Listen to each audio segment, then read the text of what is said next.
কাবা ঘরের একজন কালো ইমাম আছে, নাম ইমাম আল কালবানি। উনি লন্ডনে একটা ইন্টারভিউতে বলেছেন, আমার মায়ের বদদোয়া আমাকে কাবা ঘরের ইমাম বানিয়েছে।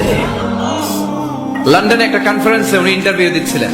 ওনাকে বলা হলো, কাবার সব ইমাম সাদা ইমাম, আপনি কালো মানুষ, কেমনি ইমাম হইলেন? উনি বললেন, আমার মায়ের বদদোয়া আজকে আমাকে কাবা ঘরের ইমাম বানিয়েছে। উনি বললেন, আমি ছোট্টবেলা অনেক বদের হাট দিছিলাম, আমার মতো দুষ্ট আমার এলাকায় কোনো ছেলে ছিল না। মানুষের গালাগালি, মারামারি, দুষ্টামি, ভাঙচুর, চেঁচামেচি, চিৎকার, বিশৃঙ্খলা আমার মতো কেউ বেশি করতে পারত না। কিন্তু আমার মা ছিল অনেক বড় আল্লাহওয়ালা। আমার মা জানতেন আল্লাহর কাছে দোয়া করার কত বড় পাওয়া। আমার মা যখন আমার উপর রেগে যেতেন, আমার মা জানতেন রাগের মাথায় বদদোয়া দিলে বদদোয়া কবুল হয়ে যাবে।